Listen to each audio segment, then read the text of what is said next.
Want to spend more time actually taking photos in 2025 and less time stressing over preparation, tools, and settings? Then let me share with you the workflow that transformed how I shoot, so you can also focus on what matters most, making amazing pictures. Hi, I'm Cesar, I work in product management, and in this channel I share how I balance my productive and creative life. So, as I said, let me share with you the workflow that I use to maximize the time I spend creating. It boils down to three phases: the preparation, the actual shoot, and the post-production. So let's start with the preparation. In this phase, you really want to make sure you have everything you need in order to make this shoot successful. And a shoot can be either a shoot that you're doing for yourself, just a normal photo walk, a shoot that you're doing with a group of friends, or a shoot that you're doing for a client. First of all, there should be a list of to-dos that need to happen, or list of tasks that need to happen before the shoot occurs. And those tasks can be charging the battery of your camera, charging some other devices, making sure you're downloading some apps, making sure you're up to date with certain software updates, etc., etc. All of those you need to make sure you have in one single place that can repeat every once in a while. So every time you have a shoot, those things pop up, and then you don't have to even think about or remembering certain tasks. The next point is that after everything has been put down on paper and checked, you need to make sure that everything is packed. Again, for personal shoots, you may just want to bring a small bag and just go out on the street. Nonetheless, you want to bring certain things that are important. For example, the camera. If you're bringing different lenses, those lenses, and also some strap or different other things like spare batteries, lights, etc., etc. And now let's talk a little bit about apps and tools that have helped me in this phase specifically. As I mentioned in other videos, I use Notion a lot. So for the packing part, everything is in there. I have a list of all of the gear that I have, and I make sure there that I select when something is used for certain shoots, and then if it's charged and everything else. For to-dos,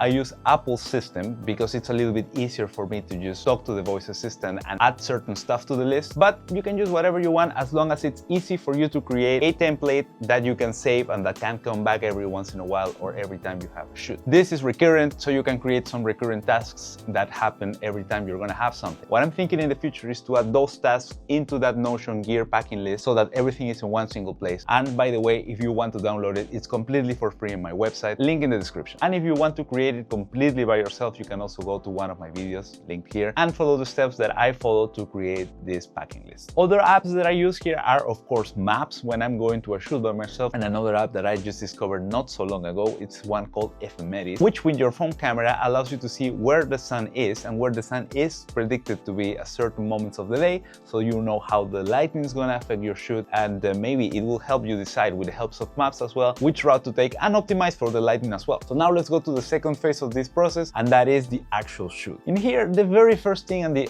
most important thing that I would recommend anyone is to try to keep it as light as possible. I know that, yeah, you can pack as many things as you can, and you may have a really nice backpack for camera gear where you can pack kilos and kilos of stuff, but in my experience, especially when going on travel and personal shoots, the best thing is just to keep it light. This requires a little bit of knowing yourself and what is it that you're gonna shoot there, but just make sure that you're not bringing a lot. There may be some things that you're bringing just in case, but that just in case never happens, and you know what? It may not be as bad to not have that specific gear. But again, it really requires you to know specifically what kind of shoot and what kind of photos you're gonna be taking on that specific shoot so that you can keep it as light as possible with the gear you have. Next, when the shoot is about to happen, I make sure of a couple of things. First of all, that I'm formatting my card. Of course, that requires the card's information to be dumped somewhere else, but more on that later. But I format first, and then I make sure that I'm in the right shooting mode. The shooting mode is quite interesting because a lot of people focus a lot on like, what are your settings? What is it that you use here? The most important thing here is, again, to know what kind of shoot you're gonna do and know what settings do. And then with that, you need to form your own opinion and use it according to what you want. I'm gonna use street photography as an example because that's the one I do the most, and in this case there is no concrete or specific setting that you should use every time, because there may be cases in which you want to have people frozen in time, and for that you need to have a very fast shutter speed, but there are other cases in which you want to have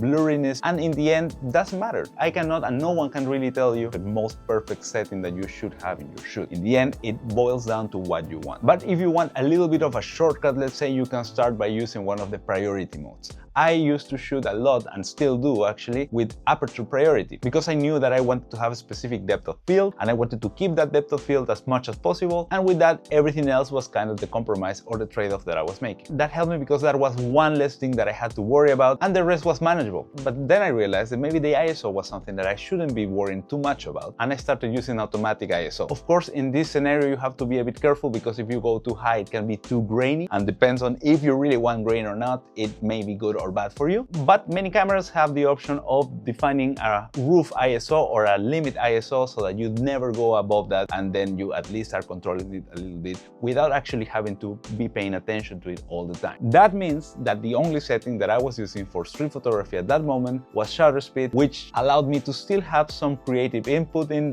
how the picture was going to look like, because I could decide if I wanted people frozen in time or I wanted some blur. But in the end, that was good, and nice pictures came out of that. But that may not be the case all the time, right? So again, take it with a grain of salt. It really depends on what shoot you want, and not only what shoot you want, but what is the result of that shoot that you want. One more thing I want to mention here is that lately, especially, a lot of people are using film simulation recipes, especially people shooting with Fujifilm cameras or the Ricoh GR3. I'm one of those, and they are not bad in the end. I know that some people also don't appreciate these photos coming with film simulation recipes, and in the end, it's how the results look. So it's art. You really don't have objective opinions here on something good, something's bad. It's not like that. So you can just do whatever you want, and if film simulation recipes allow you to go out and shoot, just by all means. You may eventually dive into the deeper settings of the camera and end up shooting fully manual. And hey, who's to thank? The film simulation recipes, right? Now, in terms of apps and tools for this part of the process, the first one is the camera, of course. I use normally a Sony, but when I really want to keep it light, I just travel with the Ricoh. Traveling with the Ricoh has been great. I took it to the Amazon. I made a video, I will post it somewhere here, and it produced great photos. The camera is very compact, lightweight. You can just put it in your pocket if you don't even have space in your backpack, and you're done. Of course, you lose flexibility. You cannot really change lenses, but it's good enough. And you need to make sure that you don't shoot yourself in the foot when trying to make your art out there. The second tool that I want to talk about here is this one. It's a Sigma 18 to 50mm lens for Sony cameras, for Sony APS-C cameras. I delayed buying this lens for the longest time just because I didn't know if it was going to be good enough. And spoiler alert, it was. When I travel nowadays, I only bring this. I don't bring my portrait lens, I don't bring a wide angle lens, I don't bring some of the other stuff. And of course, there may be some more expensive lenses that will do a way better job than this, but for the price of this lens, the results that you get, the sharpness that you get, and the quality, it's top notch. And last but not least, for tools and gear here, I really cannot live without my Peak Design strap. This is a wrist strap that is magnetic on this end like this, so you can just have it like a wristband all the time, unless you really want to grab your camera and then shoot it like this. Of course, your camera needs to have this kind of thingies from Peak Design. I mean, some of them come with this, but this right here, I really feel naked if I go out on the streets without my strap. It's amazing. They are very, very durable. I've had mine for more than 5 years, and so far it looks okay. And in fact, now, since it's the leather one, the brown leather one, it actually looks a bit more worn and it has more style or more personality to it. And last, we get to the post-production part of the process, which I divided in 3. First of all is the storage, then the editing, and then the export. When we talk about the storage, we have to first talk about the actual storage that your cameras use. The second point in terms of storage is, of course, the place where you're going to dump all that information from that SD card.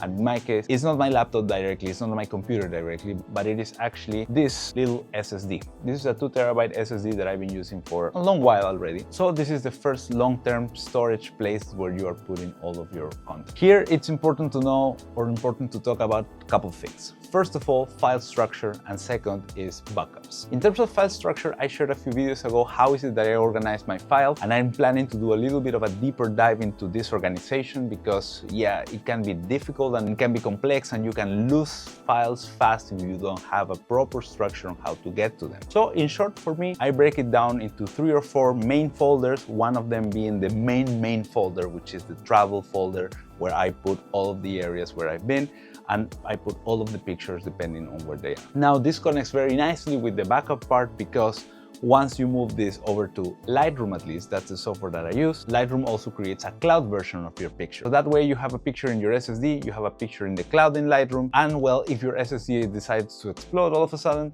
you will still have something. One other thing that I haven't added yet to my process is one other backup place. I'm thinking of adding a NAS to my network, or maybe another SSD that just doesn't move from my house or keep it somewhere else. I'm trying to keep a balance here of things that are safe, realistic, and also not too over the top, because it's very fast to get too paranoid about your data and just simply have so many backups that in the end complicates the process a lot. This process has worked for me, but I know that there is a little bit of room for improvement as well. Next part is the edit. During this part of the post-production process, of course, it really depends again on if you're doing a shoot for someone else, or if you're doing a personal shoot, or if you're doing something just for fun, but keep it simple. After the edits, I also tend to separate myself a little bit from the pictures and then come back, and then I'll find out that some pictures were really better or sometimes worse than I expected, and I will do a little bit of a cleanup there as well. So my general process for the edits is first make sure that I have a first cleanup. Sometimes if there have been too many pictures in a specific shoot, I do that cleanup in the hard drive itself, because I know that some shoot will never ever get to the editing software. And the second one is in Lightroom, where I just use the flags to make sure that I just stay with the pictures that I want. This is not the last filter that I will do in terms of keeping pictures. There is one after the edits, but with this one I can start editing. Again, this may depend on if you're doing it for a client or something else,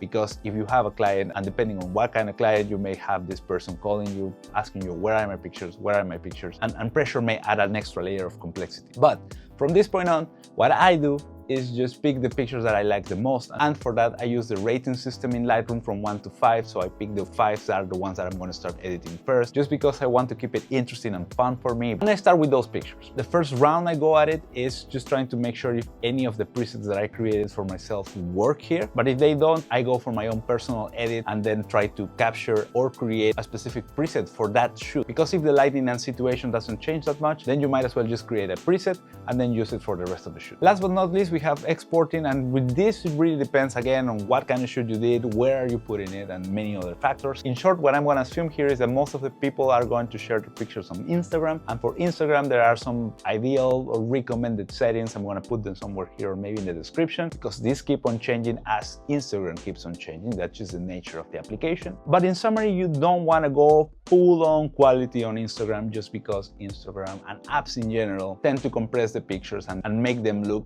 worse if you don't really export for them in particular. Now, the other type of exports that I do are the exports for my website, and in this case I use yet another type of settings. And for here, I don't want to export in super high quality either, because I want to make sure that my website is performant, and if I have a page that takes lots of time to load, people are just gonna leave. And the last type of export that I do is normally the one for when I want the highest and top quality that I can. And for this, I just use the settings that Lightroom considers the highest for the highest quality. And with these settings, I've actually have printed pictures, and it's worked out quite nicely. So there you go. This is my workflow, and I actually want to make videos on the details of each part of the workflow later on. But with this, you get a complete picture of what is it that you need, what is it that can help you or may not help you throughout the process end to end. If you like this video, you can check this other one that I have on actually creating that packing list, because that is at the start of the process, and that already helped me unblock the rest of what came next. See you in the next one.